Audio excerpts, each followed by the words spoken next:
Thank you. What's up, Numerai fam? I'm Liam, joining Arbitrage here today for another episode of Office Hours with Arbitrage. We got a huge episode for you today. For those of you who don't know, Arbitrage is a Numerai legend. Others may know him as a master of feature-neutral correlation. For those of you who don't know me, I'm Liam. I'm going to share my screen, and let's jump into it. Awesome. Love it. You love to see it. Liam, thanks for joining me today. Thanks for having me. It's going to be fun. So for those of you who don't know me, I am Secretary to the Minister of Data Science at Numerai. And I've been doing some research for the minister that I want to show you guys today. Also, I've been doing a bunch of work for the Signals Data Science Tournament over the past couple months, and this research is going to be related to that. So today, we're going to be looking at how TB200 scoring affects the Numerai Signals leaderboard. What does TB stand for? Oh, wow. Thanks for asking. Well, TB200 is the highest and lowest 200 predictions of a submission. And so this is kind of like, according to your submission, what are the 200 best longs? What are the 200 best shorts? We got a little code sample on the side that kind of shows how that works. So you can imagine it's top bottom. Yeah, top bottom TB 200. Tampa Bay 200. Tom Brady 200. Tuberculosis 200. I don't know about that. But. It could be all of those, none of those, who knows? Okay. But yeah, just imagine like you're sorting your submission by the prediction value and you only keep the top and bottom 200. The reason why we're looking at this for signals especially is because on Numerai, the regular tournament, we give you all of the data, all of the features. You don't know what stocks you're predicting on, but you're going to submit for the entire ticker universe. Whereas on signals, you have to bring your own data. It might be a lot harder to get data for all 5,000 plus of the tickers we have. And so a lot of users end up only submitting some fraction of that, maybe a couple hundred, maybe 1,000. And so TB200 scoring would only score you on 400 of those predictions. So it's about top and bottom 10% of the universe, more or less. Not quite, but close. Ish, kind of, yeah. Good. Close enough, yeah. Is there a reason that it's only 200? Like, is that empirically based, or is that just like, I don't know. That's what I'm asking, I guess. We like the number. I don't know. I like the number too. Like the number. Okay, we'll roll with that. Yeah, so up here, so all of them, the stats, the graphs I'm going to be showing today are on users who staked more than 0.1 NMR on that round. And it's going to span 27 rounds. I think the exact date range, 2020 10/02 to 2021 April 2nd. So that's round 258. I think that's the second most recent round that's resolved. So just about the full time span. But this is just 27 weeks as well, since Signals is relatively new. What's the sample size average? Like how many users on average? Good question. What would be the number? 300, 100-ish. Okay, something around it's a decent size sample then. Okay. Yeah. It grows over time. Of course, yeah. Yeah. So on the top left, this is showing like the score distribution of 2x core plus 0x. So just exactly what we have now, just 2x core. So we get a normal distribution-ish. And then 2x core plus 1x TB200, we get a different distribution. One thing I want to note here is that if we start upping the TB coefficient, if we go to 2x TB200, we get like these spikes on the min and max. And this is because all of these stats are showing users clipped at negative 0.25 or 0.25. Right, okay. Which is what we use for payouts. Right, that makes sense. So we would actually hit the tails. We would hit the tails if we use 2x TB200. So we're not going to be looking at 2x TB200. I think it's a bit too crazy if like you don't know if you're going to earn or burn like 25% every single round. Okay. Agreed. A bit too degen for me. So yeah, just looking at 2x core and 2x core plus 1x TB200. And so this is looking at the cumulative average user round score. And so what exactly that means is we look at the correlation, the score for a user in a particular round. And then all the users who staked more than 0.1 NMR that round, their correlations get averaged. And then we graph the cumulative sum. And so here we see the mean core for TB200 is a bit better, the Sharp's a bit better. You get this different graph. One weird thing that's going on here is there's like 2 days that make up like a large amount of this difference between the two lines. Okay. Explain. What do you mean? Yes. So if we remove 2020 12/11 and 2021 02 26, those are kind of like the big up spike on the orange line, the big down spike in the orange line. If we remove them from both graphs, the graphs look a bit more comparable. The sharp is way different. Correlation is still higher on this 2x core plus 1x TB200. And so I don't want to draw conclusions from like this graph with dates removed, because I think it's a bit iffy to do that. Yeah, indeed. But that's okay. What I want to highlight is like we are working with like a small time span of data here. A small time span and a small base of users with a wide variance in the amount staked. Yeah, that's a good point. Okay. So if we looked at so before I show you the naive average, not this is the meta model, hashtag not the meta model. This is hashtag not the meta model, because this is the stake weighted average of users' round scores. It's not averaging their predictions. It's just the round scores. And so here, just like what you're saying, there's like a relatively small user base on Signals. And so this graph is like all over the place. Another thing to note is like Signals is so small that to become like a large stake in the tournament, you don't have to stake all that much. Right. It's like a couple, like 100 plus NMR, this sort of thing. Yeah, you'll move the needle with 100. Yeah, it's a large percentage right there. So again, I don't think we should use like this graph to like try and draw many insights, conclusions, because right now Signals is like much smaller. Who's that person sitting next to you? Richard. Oh, hey, check it out. The founder of Numerai. Wait, let me speaker. I was just overhearing the presentation and I wanted to see. Cool. Thanks for joining. Yeah, see what's up. All right, now we can ignore Richard. Yeah. But founder of Numerai, also a legend. Cool. But today we're focusing on me. Nope. It's the Liam show. It's the Liam show. So one thing to note here is that TB200 is acting sort of, it's like giving users more core, but almost in a better way, right? Than what we currently do. Because currently, if you have NAND submissions, stocks you haven't before, we impute those with 0.5.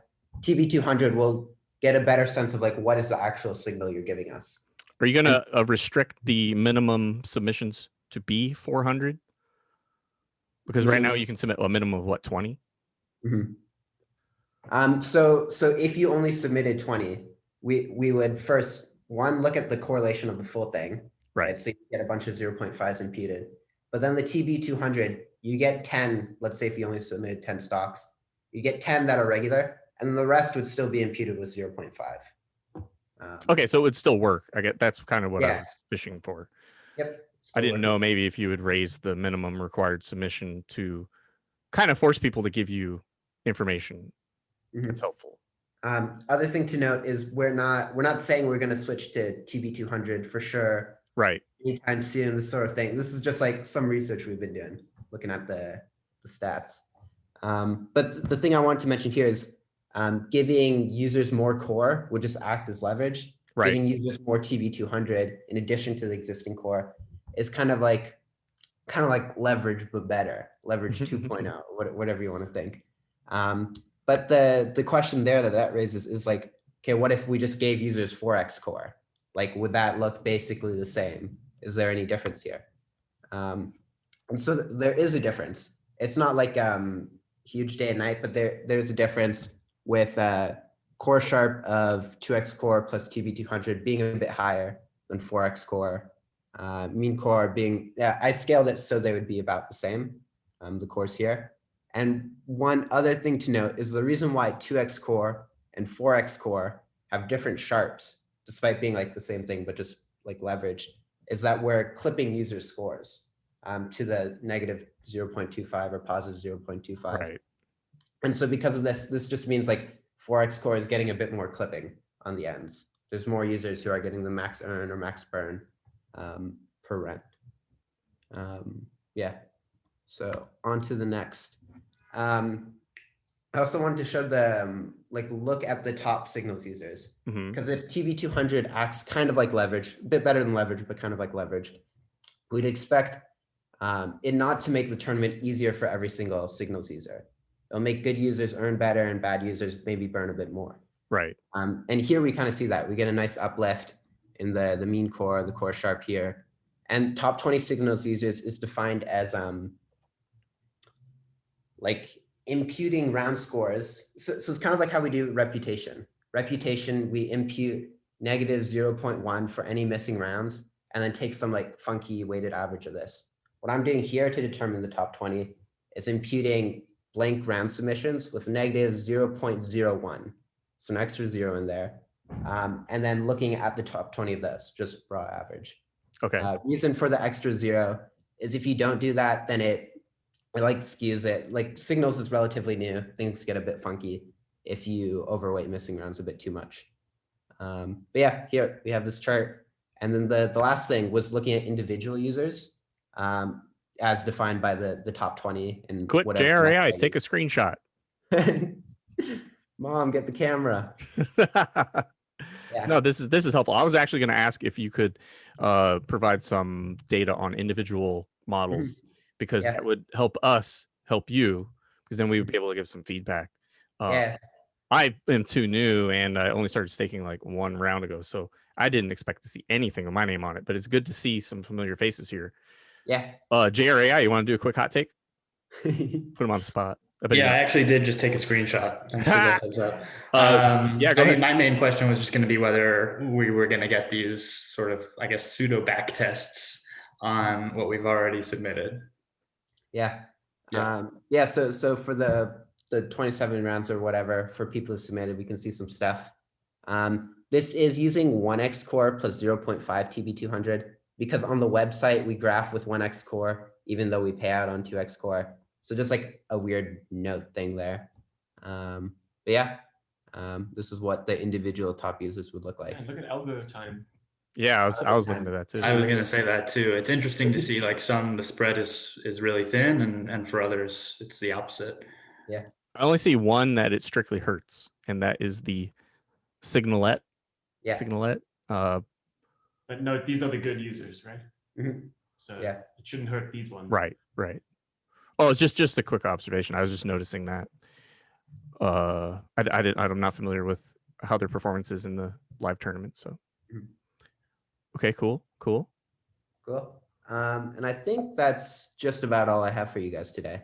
So I just have a follow-up question. The motivation for doing this research is to help improve the profitability for users staking in Signals, correct? A little bit of two things. One thing is improve it for users who don't have access to the full data span. Okay. Because if you only have access to 500 stocks, data for 500 stocks, so much of your signal is going to get imputed with 0.5s. Yep. Which kind of sucks. The other thing is, trying to help good users on signals a bit more. Okay.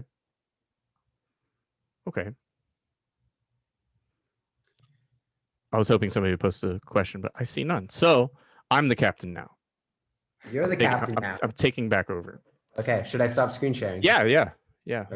Let's do that. So, Liam, it's time for you to do the famous questions.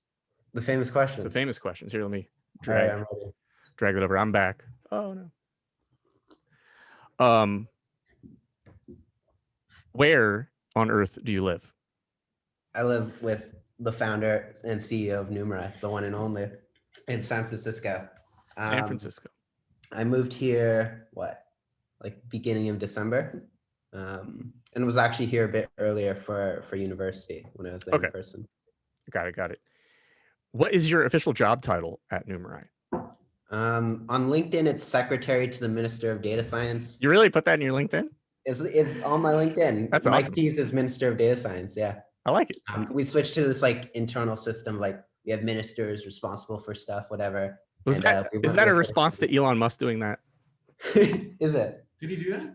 Didn't they change their official titles? I don't know. We did it before. Oh, Yeah. So I think there should be a throwdown. I think you should try to get Elon's attention on that, because I'm pretty sure they changed the CFO's actual title to something like Minister of Coin.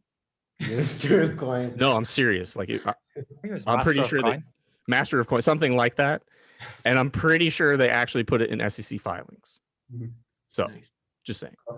I think that's pretty dope. Apart from LinkedIn, I recently got an email from Richard, which addressed me as King of Signals.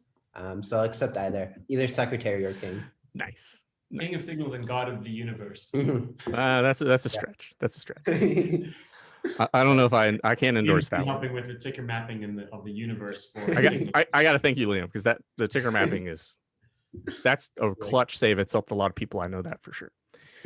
Liam, this is a cool question, and I hope that you'll riff off of this one. What compelled you to pursue your job at Numerai?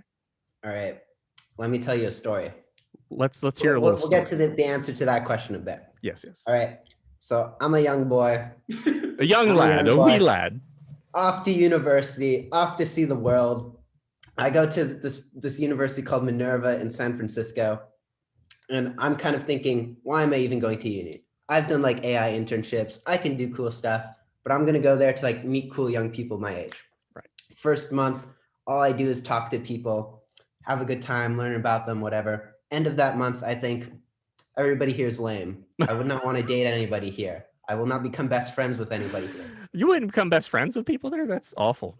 Like, I don't know. They needed like a couple of years to like figure out their place in the world, this sort of thing. I resemble that. So I moved to this group house in New Mexico with a bunch of like nerds and stuff. And while I was there, I dropped out of university. I was thinking, I actually had zero plan. I wasn't thinking I have a job lined up or anything. I was just like, uni's not a vibe. Degen. No plan, yeah. Degen. No plan, Degen. So I dropped out and I was about to join like this random SaaS startup that was like, oh, Liam, like we like you should join us. I was like, I need a job. Sounds good. But then one of my friends at the group house was like, Liam, don't work with those degens. Like, I'll intro you to like cooler people at cooler places. I know better degens. He introed me to Richard at Numerai. Nice. And I started reading all the Medium articles, watched the films by the one and only Jonathan. And the legend. Up at Numerai. Okay, so that's how you figured it out. And like this is interesting because most of the people I talk to have like a formal path that they learned how to code or that's related to their job, and so they self-taught. How did you come about coding and scripting? Well, ever since I came out of the womb, I've been on the grind. No, what happened was in grade 5 or so, my dad gave me some book about like coders doing cool stuff, like hackers, this sort of thing. I started learning online for fun, but what really took it off for me was I used to play the board game of Go competitively. Okay. For like 3 years, from grade 6 to 9 or something. I competed at Canadian Nationals, was like beating up old Asian men and stuff. And then AlphaGo happened and crushed the world champion at Go, crushed my career dreams. And then I switched to doing a bunch of like ML stuff for fun. Feels bad, man. Yeah. Well, if you can't beat them, join them, right? So that kind of worked out. That was my mentality, yeah. Yeah. No, I think that's pretty dope. But surely you don't just work all the time. But I digress. I ask this question every time. And really, I shouldn't be surprised anymore because it turns out everybody that I talk to is a workaholic. So I'm thinking about abandoning this question. But what do you do for fun? Well, one, I work for fun. See, there it is. I'm never asking this question. I got more for you. I'm just saying, when you live with the one and only founder and CEO of Numerai, it's easy to motivate yourself to work more. Yeah, because you're wondering, because like if you're not working, he's gonna be like, why aren't you working? Yeah, but yeah, I've been playing piano for quite a few years. Started learning guitar during quarantine. Oh, okay. Yeah, guitar's hard. I like cooking a lot. Cooking has been good. What else? And reading Manufacturing Consent by Noam Chomsky has been fun. Okay, so you're a workaholic, and you work for fun. Okay. I mean, like I said, I kind of expected that, but I just wanted to try. You have to try every now and then. All right, here is one that I get a range of answers on. On a scale of 1 to 10, how weird are you? Weird. Yeah, how weird are you? If 10 is like Richard and 1 is me, how weird are you? Let's make it more interesting. Richard, what's your answer to that question? 11. 11. Whoa, wow. He's turning it up to 11. All right, well, blowing the range out. He's like autistic genius. I'm just not going to touch that.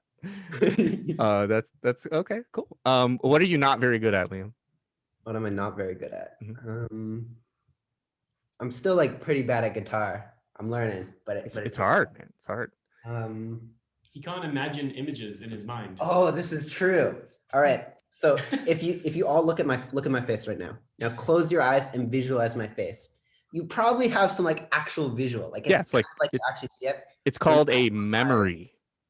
It's called it's some BS mind magic that other humans have. When I close my eyes, there is zero like visual component there. And same thing for all the other senses. So like there's no like internal voice to like actually hear stuff. I have concepts of these things. Okay. But like not the actual sensory sensations. I don't know quite what to say to that. That's fine. Okay, so I'll just come clean. Since you're sharing, I'll share something. Yeah. I don't hear lyrics in songs. You don't hear lyrics? No, I don't hear the words. Like I like a song will play 1,000 times and somebody asks me, hey, what's that song about? And I'll be like, I don't know. No, I really have no idea. I don't hear the words when they're sung out loud. And then when I read the lyrics, I was like, oh my gosh, I had no idea that's what the song was about. Like, and then I'm like, I don't know if I should like the song anymore. Yeah. So to me, it's better not to know what it's about, because then I can just jam out. And it's like, oh, but that's Taylor Swift. I was like, who's that? You know, like that'll happen because I have no idea what it's about. And like, well, but like the artist is complaining that their lover left them and now they're drinking themselves. Silly. And I'm like, oh, really? Oh, to be honest, I had no idea. You're not missing too much if you like I thought it was a happy song. And like, no, it's like absolutely not happy at all. I was like, well, that's shocking to me because I had no idea. Gotcha. So I guess in one way I can relate. The other one is if I close my eyes, it's just a memory. And so I don't fully get that. But, you know, people also don't understand how I don't hear the lyrics. So, yeah. Hey, to each their own. We have our strengths and our weaknesses. And that's what makes us best is the combination of all those things. It's called diversification, right? And that's called thought. And it's called, yep. But we can't stake on our weirdness, right? Now, Liam, you did tell me privately, you said you're going to have a tough time with this one. If you could have a billboard with anything on it, what would it be and why? I was going to prep for this one. I didn't prep for this one. I don't know why this is hard. You can say anything you want within reason. Join the world. This is the internet and this is forever. I know. I want that sweet user growth. What else would I put on my billboard? I talked over you. You're going to have to say that again. I'm sorry. Oh, I'd say join the world's hardest data science tournament. I need more of that user growth for Numerai. So you're going to promote the tournament with your billboard? My one billboard that the entire world will see. Okay. The other thing would be like, TikTok is a dark poison. Don't touch it. I don't have social media, so. Yeah, like I have a younger sister, and you know she was like into gymnastics, very artsy kid. And then TikTok sinks its claws into you. And I think just like there's a lot of forms of entertainment, and like entertainment is getting more and more like optimized for like the brain. Like TikTok is almost like the Numerai of social media. You know, they're doing all this crazy AI stuff to optimize for whatever metric they're doing, and they're doing a really, really good job at it. You know, yeah. So beware of TikTok. That's my billboard, maybe. Oh, hey, that's fine too. Join the tournament. Beware of TikTok. Yep. Okay, cool. And since you don't visualize things, we'll just leave it black and white text. Yeah. And then it's easy. There's no concern there. Yeah. Okay. Hey, it's your billboard. You can do what you want. So we talked a little bit about your origin story. So we know how you found out about Numerai. You've also kind of dabbled a bit in the tournament, correct? A little bit, not as much as I like. What do you wish you had known when you started?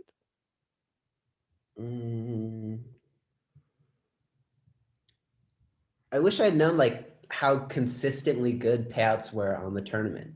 Like I go to the tournament leaderboard, it's like 3-month return is like a bajillion% or something. And I'm thinking, you know, it's like a whatever regime. This can't possibly be the same thing. The entire time I'm working at Numerai, it's still like big green number at the top right. And so like I was kind of thinking like, oh, if I just like stake example predictions, like that's not really learning, and like it'll probably do, like it has to do bad. There's no way like I can just stake example predictions and make money. That seems bonkers. But like it turns out I would have made like a fair bit of coin if I had just done that. Full disclosure, folks, past performance is not indicative of future performance. I'm not a financial advisor. Yeah. That would be the main thing. And so like I would have like in the short time when I knew about Numerai but wasn't working there, like I would have spent a bit more time just like throwing stuff at the wall and seeing what sticks. I agree. Try as many things. Try all the things. Like I've said that in Rocket Chat, and I don't mean to be cliche, but try all the things because we don't know what works. The data's obfuscated. We can't tag across time, and there's a lot of nuance to the tournament. This is a very strange regime that's been running almost 4 months now. And to your point, when it seems that high feature exposure is a positive, that kind of goes counter to what we might think is good. We'll see. It will change. And so I've been cautioning people to not be so confident because, again, past performance is not indicative of future success. And this too shall end. And the burn remembers. The burn remembers. The burn remembers. It touches all and nobody's immune. Yeah. And that's my only little disclaimer there. But yeah, learning I think is important. To segue off of your comment, I say the example predictions are the null hypothesis, right? The null is that the example predictions are good, and you're trying to disprove that. It's hard. It's really hard. It frustrates a great many of us, but I think that there's a new user group, the new regime, or the I don't know if we've formally titled the new folks, but they're definitely teaching us OGs how to play. Definitely changing the game. So you love to see it. You love to see it. How about this? What are your top 3 tips for the tournament? Oh, geez. Read the forum post. I think there's a lot of good stuff there. I remember when so that was one. Like when I was just like learning about Numerai and this sort of thing, I was going through like the history archives, and I was seeing stuff like the feature neutralization post with like MDO's code and everybody chiming in, this sort of thing. And like I was, and I still am, like relatively new to like quant finance and this sort of thing. And so feature neutralization like wasn't a thing I would have just like thought of off the top of my head. And it improves things a lot. Other things, there's just like fun stuff in there, like leaderboard exploits or like other fun threads in the forums. Yep. I'd say other thing, and this is like kind of related, so maybe it's cheating. Maybe I'm turning one into two. But like, I'm always surprised at like how nice and good the community is at Numerai. Like the Rocket Chat, there's like memes going off, scores get delayed. You get like Suez Canal memes. You know we're trolling you guys when we complain about when scores. By the way, when scores. I love it. Yeah. But then like just newcomers asking questions and like people are very friendly and nice. But then also discussing like more interesting ideas as well when people have them. Number 3. Oh, by the way, scores are out.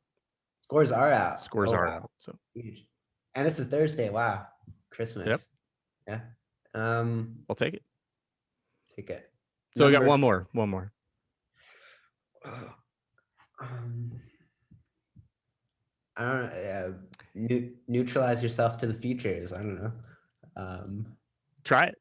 Run it on 2 spots. The burn is coming, so maybe. I can't guess when, and I don't want to play that game. And so I'd rather build models that generalize well. I don't care if I'm not in the top 10% in every round, but I'd like to be in the top tercile, right? Yeah. And so I'm okay not getting any medals if I'm in at least like the top tercile. I think that's a sweet spot personally. Other people want to hit home runs, and God bless them. I hope the burn is in their favor. That's all I can really say, because this too shall end. It's just the way the tournament. Medals might actually just be like a consolation prize for people who are going to get burned later. Like when you start burning with your questionable model, you have the medals to look at. We'll see. There's different ways to view medals. I'm not advocating that. No, indeed, you're right. How about, I have a question that I usually ask people, but since you're on the team, what is the number one thing that they're working on at Numerai that you think is would be ranked the number one feature request or improvement that folks would say? Come on, spill it. Let's go.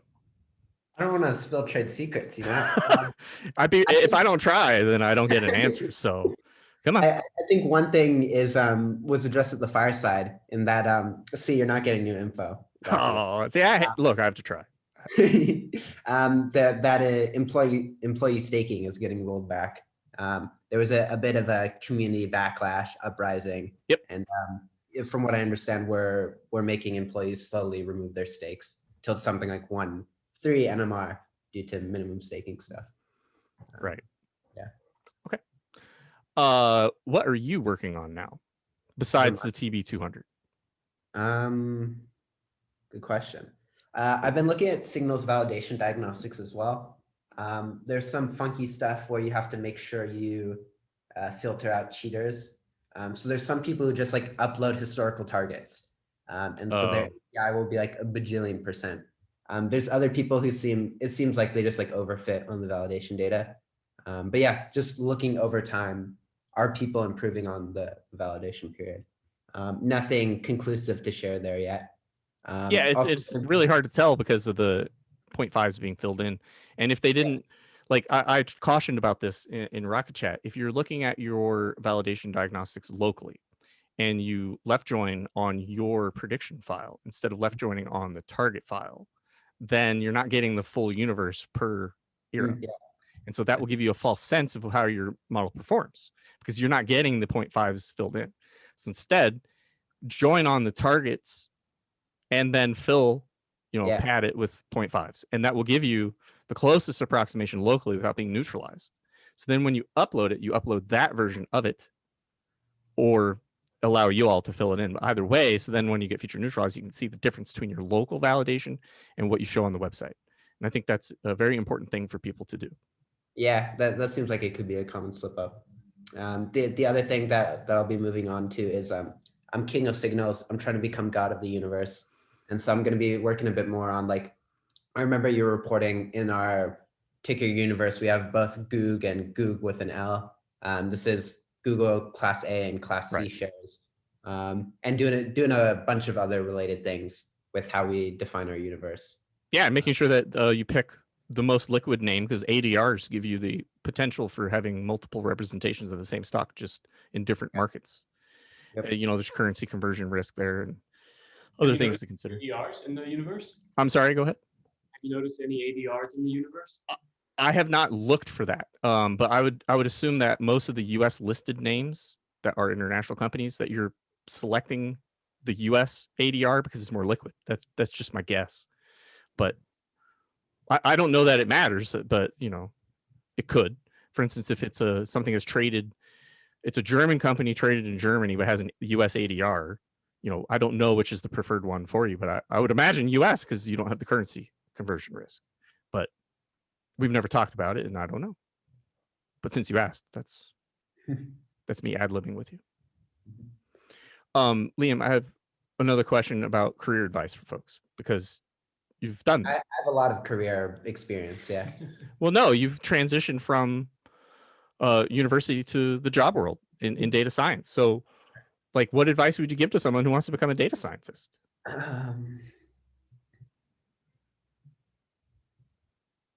So a lot of it for me while working at Numerai has just been I'll be given some project that's loosely scoped out. I'll start it and have close to no clue what I'm doing at the beginning. Don't worry, by the time I ship, I know what's going on. But at the beginning, I'm a bit out of my depth with whatever new technical skills I need. But by the end of it, I feel pretty comfortable with everything. I'm damn, I've learned a lot. And so I think the thing there is whether it's learning Numerai or data science or what have you, just actually jumping into the thing rather than hemming and hawing and trying to do it the right way. You do it the right way before you ship. But until then, it's better to just try things and learn as fast as possible. For getting jobs, I have no clue. I got lucky because I got a nice intro and all of this. Hey, sometimes luck is the difference maker, and we need to acknowledge that luck exists in the world. Yeah, and that's okay. Yeah, but the intro also came from me putting myself out there and all easy stuff, and having done other things in the past. Mm-hmm. Yeah, so put in the work, and then hopefully luck comes up your way at some point in time. I'm going to ask you an awkward question to end it. Go for it. Who's your favorite team member? Who's my favorite team member? Well, I'm looking on my Look at screen. it. He sat back. He's like, oh no, I'm in trouble now. I'm looking at my screen. Anson's staring at me. Right beside me, I have Richard. I always say, if you pick Richard, nobody's going to fault you because, you know, the consequence is katana. Let's see. I'm gonna give a cop out. It's not quite favorite, but like the person I had the most fun working with, and that would probably be okay, double cop out. I'm gonna name two people, Jonathan and Chris. So we had like an internal hackathon week at Numerai, and we decided to build medals during that week. And so like everybody else on the team was doing like blockchain research and like creating like these long docs with like, here's why it almost works, but doesn't quite because blockchain and whatever, right? And it was fun just to like design stuff together, build it out quickly. And that was the first hackathon I had ever done where like my team members were like also knew how to code. Because in my high school years when I went to hackathons, I'd like team up with friends and they'd be playing Smash Bros the whole time. And so like everybody in the Numerai team, like all the engineers, like they have their shit together. They're really good at what they do. And so like I enjoy when I get to work with them. Cool. Yeah. I like it. So thanks, Liam. I appreciate the presentation. I think the work you're doing with Signals is important. To Richard's point that we need to boost the profitability of staking in Signals, given the 3-month average return. Yeah, make it more competitive, not competitive, sorry, but more worthwhile to segue over given the performance in the main tournament.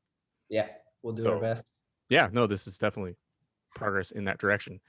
We did have a very interesting chat on Tuesday. And Richard, I want to thank you. I think that was the longest fireside that you've done so far. It was a 2-hour straight, no prep, just answered the questions. I thought it was really good. It was one of the better ones in my opinion. Also, it was one of the best attended firesides I think that you've ever done. And I want to invite a couple of friends to join us. If I ask a few questions about Signals as well. Yeah, I mean, because I see Jay right here. Yes. And basically, yeah, so it looks to me like Liam's work, what he showed, it's quite similar, you know, scoring on TB200 is quite similar to core. And it doesn't make it like wildly more profitable. Like if you look at Numerai now, it's just above 73% on average 3-month return for staking. And it's not going to be anything like that, what Liam's proposing. So we still want to find a way to make it really good. So one important thing that I have a question about is the idea of, can you choose your top 200 and bottom 200? So do you want to be able to choose it? Because then if you can choose it, you can test it locally. But if the way Liam presented it, it's actually, we still take your prediction, we still neutralize it by all of our things. So you actually don't even know after that neutralization process what's made it into your top and bottom 200. I see what you're saying. In fact, some of the things we gave 0.5s to because they were missing might now be in your top 200. That's entirely possible, correct. And I think that's the kind of thing people don't like, because then they can't locally test their shit. So so I was thinking maybe we just because when Liam checked, people tend to do worse on the not neutralized version, but maybe they're doing worse because they're not trying to do well at that. They're trying to do well on the post neutralized core. Yeah. So part of me thinks maybe we should let people choose like they say, these are the things I want to be in my top 200. These are the things I want to be in my bottom 200. And they just give us basically their portfolio weights and we can't touch them. And then what we'll have to do is not pre-neutralize them. We'll just have to take them as they are. So my immediate concern would be the statistically significant predictor of return being the size anomaly. So if I rank all the stocks in the universe on log market cap, right, I could just do that and it will work because it's a known anomaly. But our targets are neutral to size. But you just said you're not going to convert my top and bottom. The targets are still neutral, right? So that's the weird thing we do with signals. We neutralize your signal and the targets are neutral.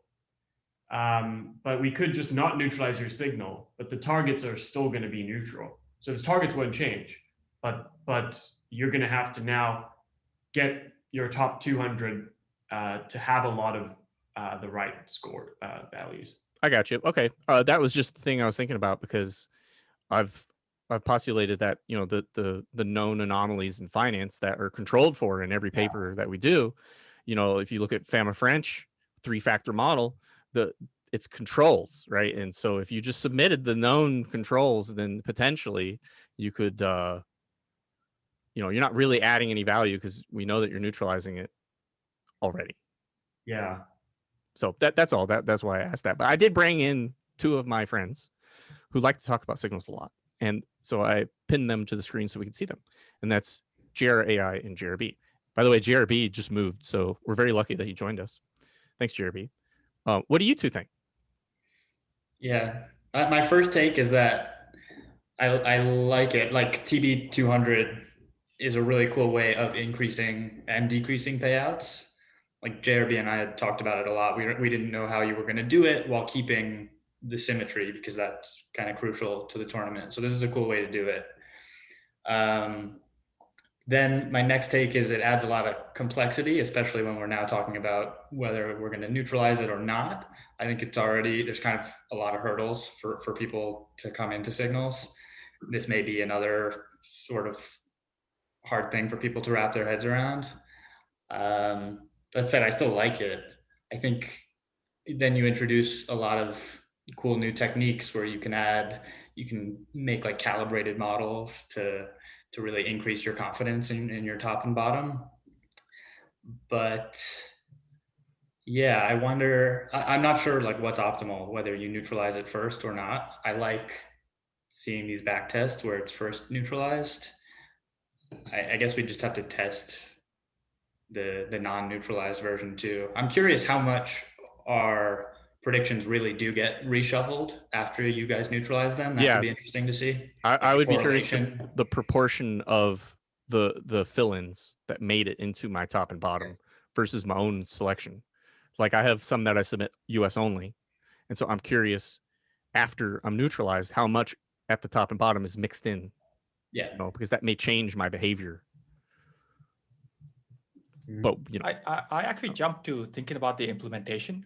I think it should be fairly straightforward to have another column for the predictions, where you could have a prediction TB200, which could be a Boolean column, where you indicate whether you want it to be included in the TB200 selection. And yeah, I love the whole idea. I think that's going to open up a whole new area of modeling. Especially you can have an auxiliary target when you're training your model for confidence.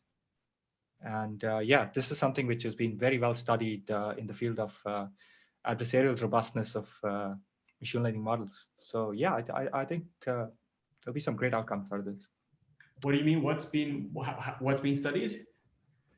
So there's this field of adversarial robustness where you can train a really good model, but it might not work when the features are perturbed in an adversarial fashion. In the Numerai setting, that happens naturally because that's just the nature of stock market data, right? So there's been this paper called Deep Gamblers, which I think I've referenced quite a few times on Arbitrage's streams. And so the idea is that you come up with a prediction, and you also have another prediction which says, okay, I'm going to abstain. I'm not going to predict on this because I'm not confident enough. And that seems to help a lot. And I think this is in a very similar direction. I can probably link to the paper later. For sure. Yeah. I actually really think that element of it is very important.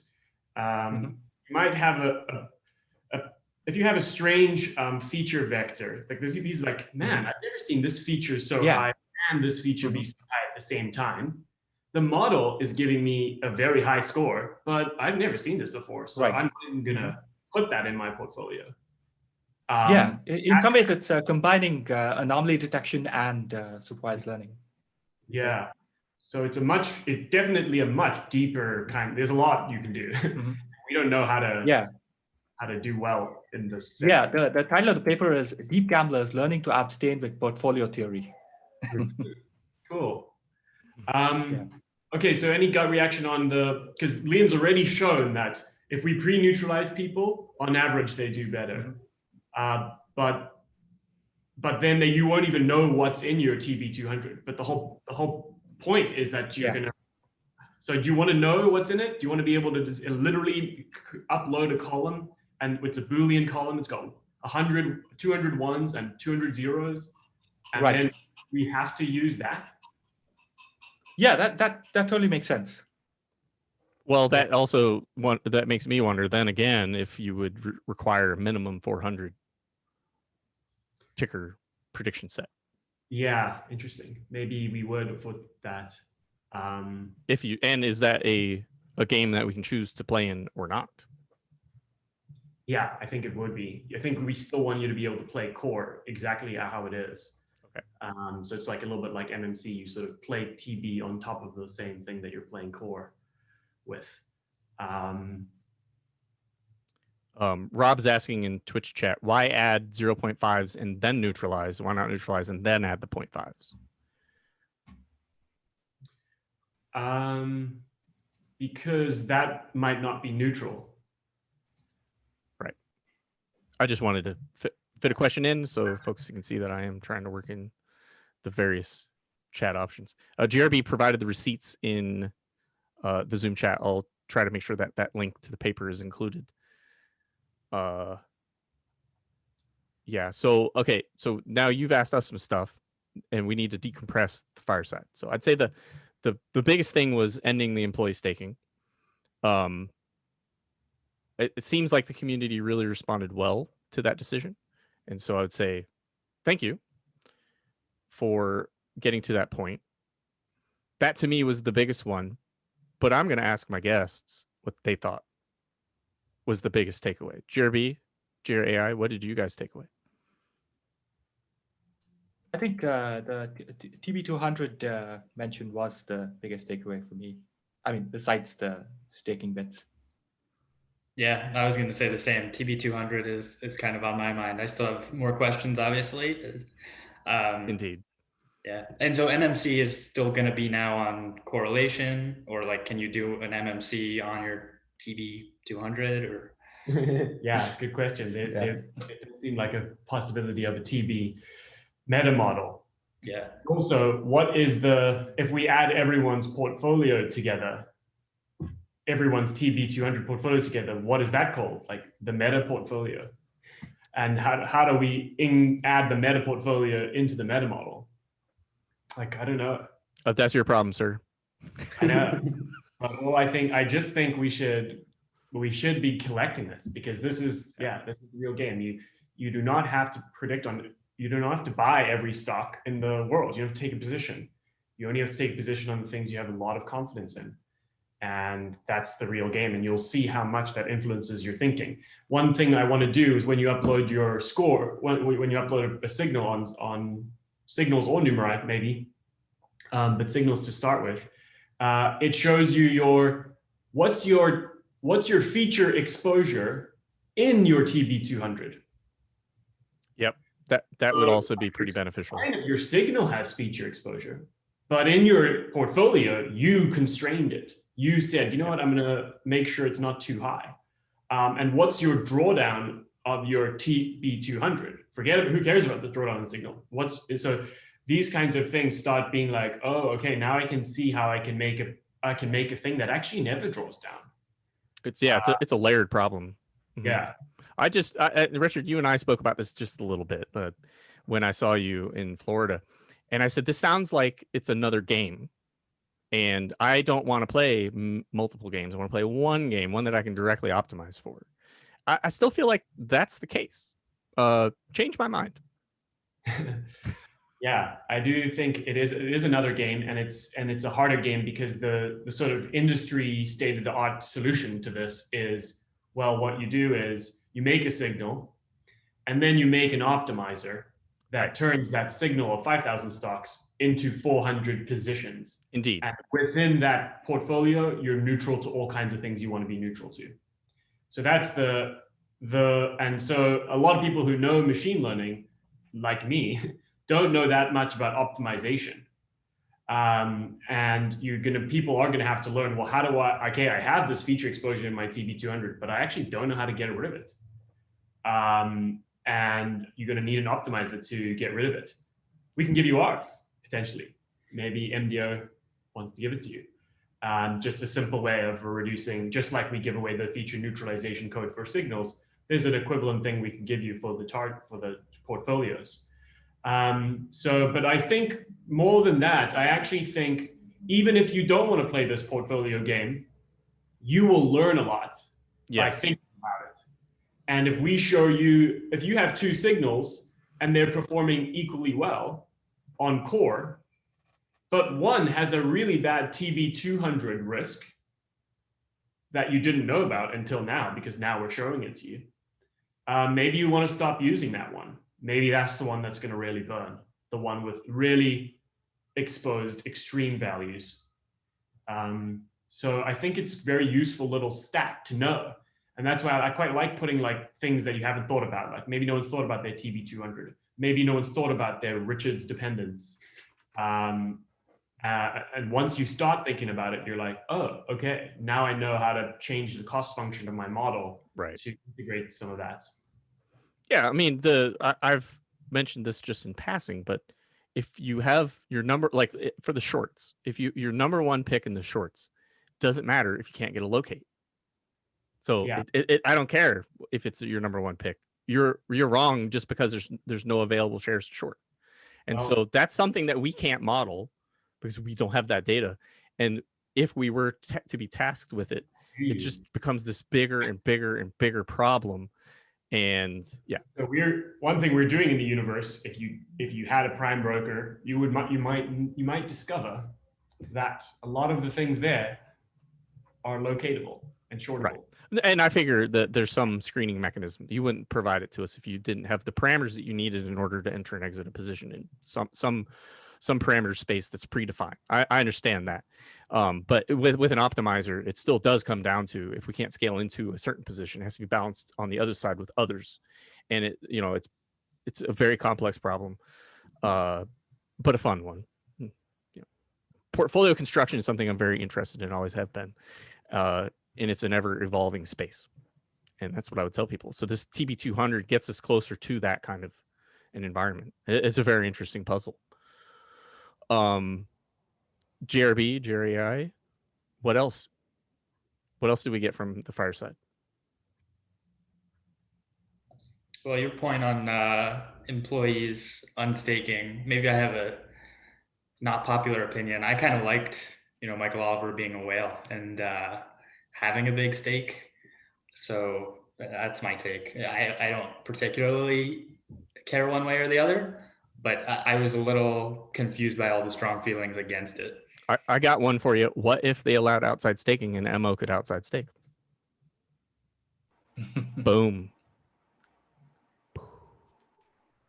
Just saying, just throwing that out there. I'd rather have stakers who are vocal in the community than whales who don't talk at all. So I think from that perspective, Michael Oliver has contributed a lot to the community. Michael Oliver has contributed more than his fair share, and he's a tremendous asset to both the community, and I'm very sure he's a tremendous asset to the firm as well. And we're very lucky to have him involved in any capacity. And so I've hated talking in the third person about one specific individual, and I'm glad that we can move on from it. So Michael Oliver, my sincerest apologies for all this hot air being blown in your direction. I'm glad we can move forward, and just thank you. Thank you. Thank you. How about that? I'm more sad about Mike P because he unstaked and he's like, I don't know if I want to stake. And then, and then just last week, he staked 400 NMR on a signals model that he really likes. Yeah, we all saw that. Yeah. He's master key. He was biggest signal staker for a while, less than a week, I guess. Sorry? Yeah. He was the biggest staker on signals. Yeah. So literally the day he did that, I was like, maybe we should change the... You might have saved him. We'll see. Yeah. It might be a blessing in disguise for him. Pretty good train, that signals model. I'm not really sure how he did. I think he used the new data. and it's got like 400% APY and stuff. Well, he could be 3,200 overfitting on the target. features. So Maybe. I don't even use the target. So I'm still rejecting all of the priors that are given to me and using my own. So we'll see. It's an open experiment though. What's your APY? Have you uploaded on validation? Yeah. So technically everything I do is out of sample because I don't use the target and I don't consider the validation diagnostics at all. But to be honest, I don't look at the validation metrics because I want to collect some live data. You can see it, I had said it earlier in this very stream. I said past performance isn't indicative of future success. And I kind of stand by that. And so, yeah, it's nice to see that I don't have a crazy drawdown and that I do have a APY that is, I think, sufficient to warrant participation. But we'll see. It's a live experiment. Overfit, I guess. You don't even train a model. Yeah, you can't overfit to a target that you don't use. Yeah. Okay, so yeah, even the train validation is technically out of sample because I've never looked at it, right? So we'll see. Like I said, it's an open experiment that I'm running. Almost Korean in Twitch chat says, rest in peace, Mike P. Steak. AI Joe says, how about staff staking below a threshold? I think that was established at 3, right? Yeah, we're basically going to stake with the company's NMR at 3. Got it. Yeah, so that was a big one. And potential future erasure con, I thought was also pretty cool. It was I think the question was just literally when erasure con, and it was mentioned that it's something that was being thought of, and hopefully maybe this calendar year. Yep. Fingers crossed, maybe. So we'll see. Let's hope the travel lifts and we can all resume our normal life. Switch says my degen model has, I can't even count the decimals, like 78 million or 7.8 million APY. So, well, I think that's what happens when you upload the target. A follow-up question about something which Richard mentioned in passing, that the new 3,200 features will be based on weekly data. So Oh, right. We basically might provide weekly, how we give validation data on a weekly basis. Right. And even how we score normal Numerai on a weekly basis, but using monthly targets. So we figured maybe we should if we gave Numerai validation data on a weekly basis, then that would allow you to really calculate your kind of true APY and stuff.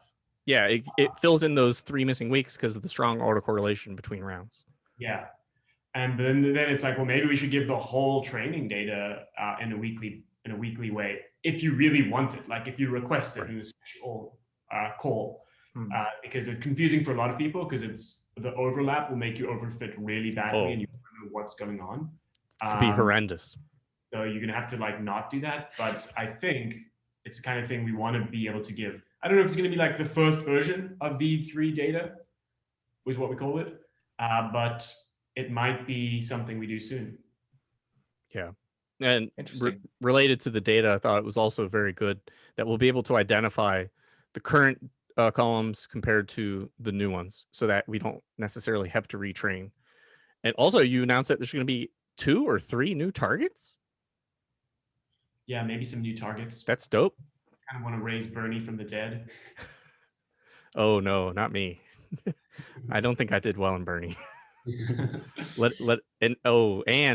Sorry to say, but Bernie passed away, I think yesterday. Right. In real life. So rest in peace, or not, depending on your perspective of that situation.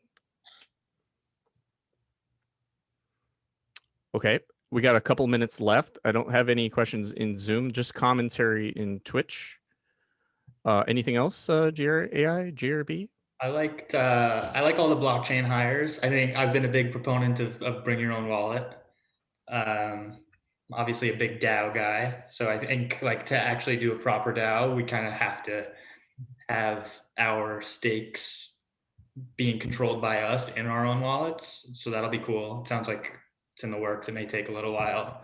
But I'm pretty excited about that. Any luck hiring, folks? You have 7 positions posted. I tend to bring that up as often as I can because I have a diverse audience, but we have a lot of people in the pipeline. No one that we've closed yet. I was going to pin you, but that's Anson speaking. I don't have your visual. So you've made a few interviews and still some open positions. Got it. Yep. Great. So for the world out there, that's found on AngelList, and maybe we'll include that link in the uploaded version of this. Thanks, Anson. We like people who've used Numerai and know what we're about. And so even if you think maybe, oh man, I'm not good at something, if you're strong at something else, apply, because the fact that you are a user makes us upweight you. I would also say, and I tell this to my students, you should apply for anything that you're even remotely interested in that you think you could do day to day, because ultimately it's up to Richard and Anson to hire you or not. You have no say in the matter. And if you don't show them your resume, you're definitely a no.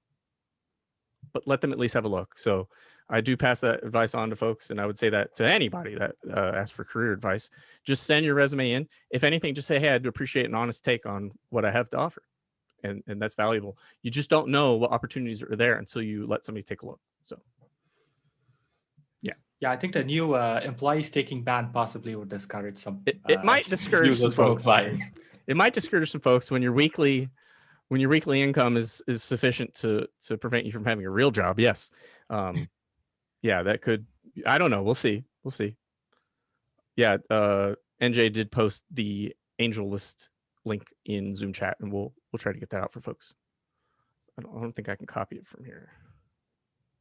Yeah, I can put it in Twitch real quick. There you go, folks. Go ahead. Who's asking about this Signals longer time frame? People have been talking about that in Rocket Chat too. Oh, that's rather right. than like a week, doing it to a month, match it up with Classic. Yeah, because the alpha decay is potentially less of an impact in a longer time frame. Does it help, Liam? So it's not clear that it helps with, like, if you just score it on a 20-day target with people who are training on this like 4-day 2L target. I could imagine it like helping a lot if people actually train on it. Doesn't it help quite a bit? That was what I was going to say, because if they're training on a short window, it's hard to evaluate it. If they were training it on a longer window, we could see. It helps for like the first half of the time period, and then we've been in a burn era, so it just seems like they're burning a bit more during the burn era. Even on these 20-day targets or 1-month targets. Yeah. But it's hard to compare like apples to apples on that. Yeah. Indeed. Yeah. Because if you're trying to find alpha in a short trading window, then to try to stretch it out is not really a fair and honest comparison, because that's not the objective, right? What about just our internal model trained on longer targets and then evaluated on 1-month targets? Did you check that one? Didn't check that one. What do you mean? So like just have our internal model try to predict the 1-month targets. Like just swap out the targets, and retrain. Yeah, it is predicting the 1-month targets. Okay. And that model is kind of example predictions of Numerai. So, Yeah. I mean, I'm in favor of a longer time frame, because I think that the column that I'm submitting is more conducive to a longer prediction window. And so I'm all for it, but I'm biased. So at least I lay out my bias right away. I'm not training on a short window at all. So yeah, there's probably something in there too about like how you guys are doing it as a fund. Maybe you guys do prefer weekly, so you can rebalance the classic sort of meta model more often, and maybe that's just more beneficial overall. But like from a pure prediction standpoint, it's probably easier to predict a longer time frame. don't know. Empirically, we look at monthly or annual returns, but on a very long window. But it's the most p-hacked data set in the world is asset returns. Okay. And so I would just say from an empirical perspective, we do tend to look at monthly returns as the de facto prediction basis. There's scant research that looks at weekly windows, and even lower amounts for daily. So because again, if you can predict return over a month, and it becomes statistically significant, that's an inefficiency in the market. And sure, you're going to find inefficiencies all over the place on short-term windows, but do they hold over a long time frame? That's the question. And it's just not as robustly researched as the monthly or annual return prediction windows. So I think this is a good time to plug something JRAI and I have been talking quite a bit about on Clubhouse, which is multiple targets for signals. Yes, so that you have Essentially, the different evolving time window. spans. So go ahead and expand on that, because that is pretty good. Well, it's essentially what it is right now is a 4-day holding period return, right? Effectively. So if you could have targets for day 1, 2, 4, so four targets. Yeah, that predicting might how help it us to moves build better models. through the window. Predicting the path, yeah. So is this kind of a little bit what the Jane Street challenge was like? Yeah. Yes, it seems like it. And that's how did that give people some new way of thinking about the problem? Like what would you do differently? Well, if you could build a multitask model, which is something I was doing back when we had 4 or 5 different tournaments simultaneously working. And that seems to be a nice regularizer. So you try to make it work well on every target, or what? Yeah. Right, and then you can So do you a bunch of essentially things. train a single network, which does everything. Yeah, you can A do a single bunch big of things network. after the fact. You can average the 1 through 4 day predictions, and that may add some more stability. You can train on all 4, but then still only predict the 4th day. But in the network, trying to learn like the intermediate steps, it still is doing better on the 4th day. And that worked in Jane Street, like definitely. It added sharp. Cool. Let's say we kept the signals target the same, but we gave out a 1-month target as well on signals. Would you train on it? Totally. Yeah, like that's exactly what I mean. I would. Add a month target, add a 1 day, 2 day, 3 day target, the exact same as what we're being scored on, just over a different time frame. Yeah, because like imagine that I only needed to really run a prediction like every 2 weeks because I have a signal that doesn't decay as much. So I know I could just submit it again because it shows on the monthly that it's actually pretty stable. Like that would be important to me to know. And I could just, instead of refitting every week, I could submit the same prediction file effectively and know that my decay is not so bad. That could be better for you too, potentially.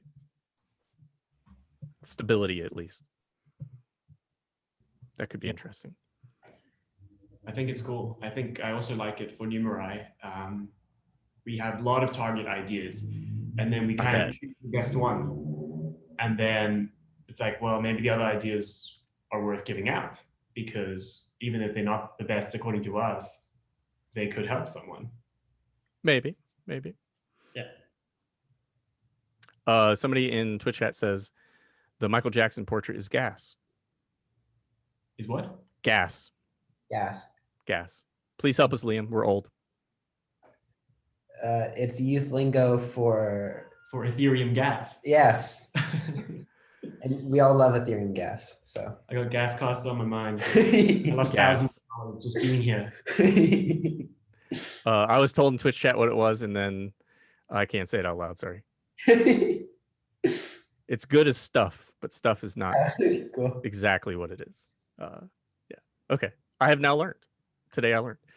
And we did completely miss talking about the Council of Elders on the Fireside. And you were remiss, Richard. You says, we didn't even talk about the Council of Elders. But I think it's going to take the community just stepping up and making it happen. Yeah. And we'll see. I think I'm gonna make a multi-sig wallet, and then we'll figure something out. Okay, you're in charge. You win. Well, Do it. Money's waiting. We need a leader, and it doesn't. Who knows who it is, but somebody has to say, "Follow me, folks." And I think once we have that, we can just start moving forward, and we'll just take the Numerai approach. We'll just break it and figure it out as we go. Yeah. We'll make the scores late, and we'll cause a lot of memes to be made, and figure it out as we go. And if Jason just runs off with the money, we'll just excommunicate him. Yeah, a multi-sig wallet with me as the only signer, and we're good. Yep. Well, he's not anonymous, so his reputational risk is very high. And so we have that as a potential mechanism of dispute. Indeed. Rob says, you have my sword.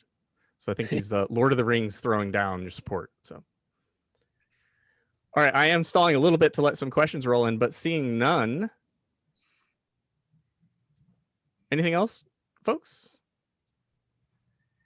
Make sure you like, comment, subscribe. Yes. Yeah. Oh yeah, Liam, you can do the outro. But before I do, I want to acknowledge a couple of guests. We have Deggerhan in Zoom. I have Aventurine. Appreciate you hopping on. I'm not sure that you've joined before. Robbo has joined us in Zoom. Who else do I have? Those are the folks with their cameras on. So I appreciate you showing your pretty faces. We like to see it. Pedro's with us. I saw Noah earlier. We had Sly Fox. NJ is in the house. Thanks for hanging around, NJ. Anson helped take some questions. Richard was a surprise guest. This was the Liam show today, but hey, it worked out. That's pretty nice. GRB joined us during a move. Like, like when you move, that's like exhausting. So thanks, GRB. That means a lot. And Jason also, thanks for joining us. So Liam, why don't you do our outro? Let me do the outro. All right, Numerati, make sure you smash like, drop a comment below, hit subscribe, and smash that bell. Have a great day. Bye. Thanks, Liam. That was awesome. All right, everybody. Have a great day. May the burn be in your favor.